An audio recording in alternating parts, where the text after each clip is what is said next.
ಆತ್ಮೀಯ ಶಿಕ್ಷಣಾರ್ಥಿಗಳೇ, ಜ್ಞಾನಾಕಾಂಕ್ಷಿಗಳೇ, ನಿಮ್ಮೊಂದಿಗೆ ಹಂಚಿಕೊಳ್ಳಲು ತಂದಿರುವಂಥ ವಿಷಯ ವಸ್ತು ವ್ಯಕ್ತಿತ್ವ, ಪರ್ಸ್ನಾಲಿಟಿ. ಇದರ ಬಗ್ಗೆ ನೋಡ್ಕೊಂಡು ಬರುವ ವ್ಯಕ್ತಿತ್ವ ಎಂಬ ಪದವು ಪರ್ಸ್ನಾಲಿಟಿ ಎಂಬ ಇಂಗ್ಲೀಷ್ ಪದದ ಕನ್ನಡ ರೂಪವಾಗಿದೆ. ಪರ್ಸ್ನಾಲಿಟಿ ಎಂಬ ಪದವು ಲ್ಯಾಟಿನ್ ಭಾಷೆಯ ಪರ್ಸೋನಾ ಎಂಬ ಪದದಿಂದ ಬಂದಿದೆ. ಪರ್ಸೋನಾ ಎಂದರೆ ಮುಸುಕು, ಮುಖವಾಡ. ಐಸೆಂಕ್ ಮನಸ್ಸು, ಬುದ್ಧಿ, ದೈಹಿಕ ರಚನೆ, ನಡೆ, ನುಡಿಯಂಥ ಹೊಂದಾಣಿಕೆ ಹಾಗೂ ಸ್ಥಿರ ವಿಶಿಷ್ಟ ಗುಣಗಳ ಸಂಘಟನೆಯೇ ವ್ಯಕ್ತಿತ್ವ. ವುಡ್ವರ್ಥರ ಪ್ರಕಾರ ಒಬ್ಬ ವ್ಯಕ್ತಿಯ ವರ್ತನೆಯ ಗುಣಮಟ್ಟದ ಒಟ್ಟು ಮೊತ್ತವೇ ವ್ಯಕ್ತಿತ್ವ. ಗಿಲ್ಫರ್ಡ್ ಏನು ಹೇಳ್ತಾರಪ್ಪ ಅಂದರೆ, ವ್ಯಕ್ತಿಯಲ್ಲಿರುವ ವಿಶೇಷ ಗುಣಲಕ್ಷಣಗಳ ಸ್ವರೂಪವೇ ವ್ಯಕ್ತಿತ್ವ. ಕ್ರಿಸ್ಟರ್ ವ್ಯಕ್ತಿತ್ವದ ವರ್ಗೀಕರಣವನ್ನು ದುಂಡು ದೇಹ, ನೀಳ ದೇಹ, ದೃಢ ದೇಹ ಮತ್ತು ವಿರೂಪ ದೇಹ. ಹಿಪೋಕ್ರಟಿಸ್ನ ವ್ಯಕ್ತಿತ್ವದ ವರ್ಗೀಕರಣ ಪ್ಲೆಗ್ಯಾಟಿಕ್, ಮೆಲೋಂಕೋಲಿಕ್, ಕೊರೆರಿಕ್, ಸಂಗಾಯಿನ್. ಪ್ಲೆಗ್ಯಾಟಿಕ್ ಎಂದರೆ ಅತ್ಯಂತ ನಿಧಾನ, ದುರ್ಬಲರು, ಉದ್ರೇಕರಹಿತ ಗುಣ. ಮೆಲೋಂಕೋಲಿಕ್ ಅಂದರೆ ಕ್ರಿಯಾಶೀಲರು. ಕೊಲೆರಿಕ್ ಅಂದರೆ ಶೀಘ್ರಗೋಪಿಗಳು. ಸಂಗಾಯಿನ್ ಅಂದರೆ ಅತಿ ಚುರುಕು ಮತ್ತು ಅಸ್ಥಿರತೆ. ಕಾರ್ಲ್ ಯೂಂಗ್ನ ವ್ಯಕ್ತಿತ್ವ ವರ್ಗೀಕರಣ ಅಂತರ್ಮುಖಿ ಮತ್ತು ಬಹಿರ್ಮುಖಿ. ಗಾರ್ಡನ್ ಆಲ್ಪೋರ್ಟ್ ಸ್ಥಿರಗುಣಗಳ ಬಗ್ಗೆ ಮೊಟ್ಟ ಮೊದಲ ಅಧ್ಯಯನ ಮಾಡಿದವರೆಂದು ಗಾರ್ಡನ್ ಆಲ್ಪೋರ್ಟ್ ಅವರ ಬಗ್ಗೆ ಹೇಳುತ್ತಾರೆ.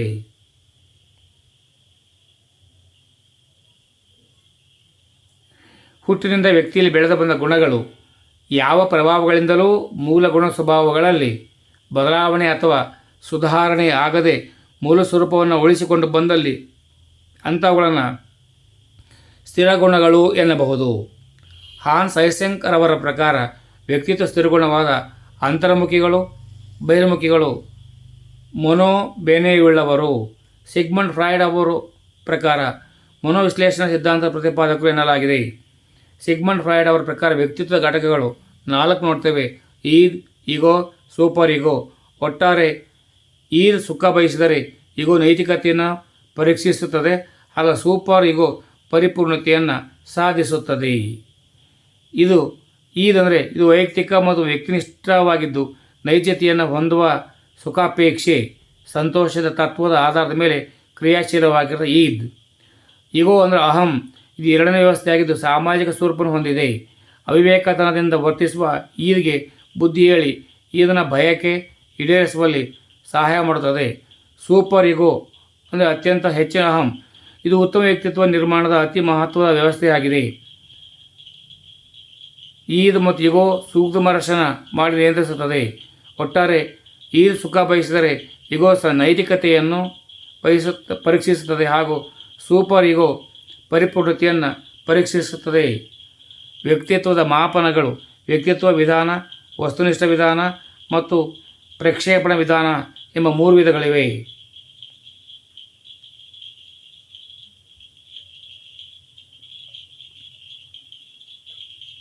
ವ್ಯಕ್ತಿತ್ವ ತಪಶೀಲ ಪಟ್ಟಿಗಳು ಇವು ವ್ಯಕ್ತಿಯೊಬ್ಬನ ಸ್ವತಃ ಇಲ್ಲದೆ ಬೇರೆಯವರ ವ್ಯಕ್ತಿತ್ವ ಮಾಪನ ಮಾಡಬಹುದಾದ ಸಾಧನಗಳು. ಮಿನಿಸೋಟಾ ಬಹುಮುಖ ವ್ಯಕ್ತಿತ್ವ ತಪಶೀಲ ಪಟ್ಟಿ 1 ಇವುಗಳನ್ನು ಮನೋರೋಗಿಗಳು ಮತ್ತು ಖಿನ್ನತೆ ಹೊಂದಿರುವ ಬಗ್ಗೆ ಅಧ್ಯಯನ ಮಾಡಲು 1943ರಲ್ಲಿ ಹಾಥ್ವೇ ಮತ್ತು ಮಾರ್ಕೆಕೆನ್ಲಿ ಎಂಬುವನ್ನು ರೂಪಿಸಿದರು. ಐಸೆಂಕ್ ಮತ್ತು ವ್ಯಕ್ತಿತ್ವ ತಪಶೀಲ ಪಟ್ಟಿ 57 ಹೇಳಿಕೆಗಳನ್ನು ಹೊಂದಿದೆ. ದರ್ಜಾಮಾಪಕಗಳು ರೈಟಿಂಗ್ ಸ್ಕೇಲ್ ಯಾವುದೇ ವ್ಯಕ್ತಿಯ ಭಾವನೆಗಳನ್ನು ನಿರ್ದಿಷ್ಟ ಅಭಿಪ್ರಾಯದ ಮೂಲಕ ವಸ್ತುನಿಷ್ಠವಾಗಿ ಮಾಪನ ಮಾಡಬಹುದಾದ ಸಾಧನವೇ ದರ್ಜಾಮಾಪನ. ಪ್ರಕ್ಷೇಪಣಾ ವಿಧಾನ ವ್ಯಕ್ತಿತ್ವದ ಸೂಕ್ತ ಚೇತನಗಳನ್ನು ಮಾಪನ ಮಾಡುವ ಪ್ರಕ್ಷೇಪಣ ವಿಧಾನವನ್ನು 1939ರಲ್ಲಿ ಲಾರೆನ್ಸ್ ಫ್ರಾಂಕ್ ರವರು ಪ್ರತಿಪಾದಿಸಿದರು. ರೋರ್ಷಾಕ್ ರವರು ಇಂಕ್ ಬ್ಲಾಟ್ ಪರೀಕ್ಷೆ ಸ್ವಿಸ್ ವೈದ್ಯರಾದ ಹರ್ಮನ್ ರೋರ್ಷಾಕ್ ರವರು 1924ರಲ್ಲಿ ಇದನ್ನು ರೂಪಿಸಿದ್ದಾರೆ. ಥೆಮ್ಯಾಟಿಕ್ ಅನುಭೂತಿ ಪರೀಕ್ಷೆ ಟ್ಯಾಟ್ ವಯಸ್ಕರ ಸಂವೇಗಾತ್ಮಕ ಸಮಸ್ಯೆಗಳನ್ನು ಮೌಲ್ಯಮಾಪನ ಮಾಡಲು ಇದು ಸೂಕ್ತವಾಗಿದೆ.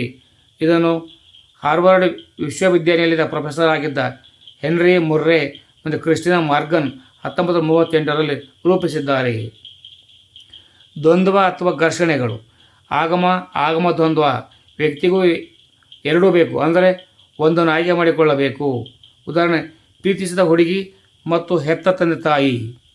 ಅಪಾಗಮ ಅಂದರೆ ಎರಡೂ ಬೇಡ, ಒಂದು ಕಡ್ಡಾಯವಾಗಿ ಆಯ್ಕೆ ಮಾಡಿಕೊಳ್ಳಬೇಕು. ಉದಾಹರಣೆ, ಅನಾರೋಗ್ಯದ ವ್ಯಕ್ತಿಗೆ ಇಂಜೆಕ್ಷನ್ ಬೇಡ, ಮಾತ್ರೆಯೂ ಬೇಡ, ಆದರೆ ಒಂದನ್ನು ಅನಿವಾರ್ಯವಾಗಿ ಕಡ್ಡಾಯವಾಗಿ ತೆಗೆದುಕೊಳ್ಳಬೇಕು.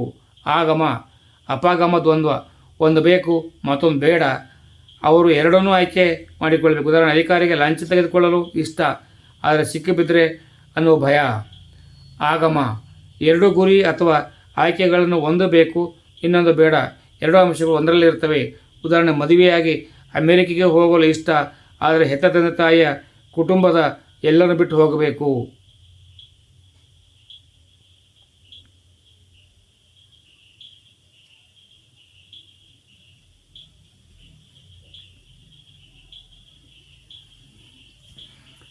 ಧನ್ಯವಾದಗಳು.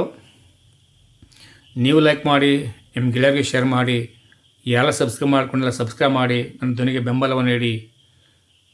ನಿಮಗೆಲ್ಲರೂ ಶುಭವಾಗಲಿ. ಸರ್ವೇ ಜನೋ ಸುಖಿನೋ ಭವಂತು.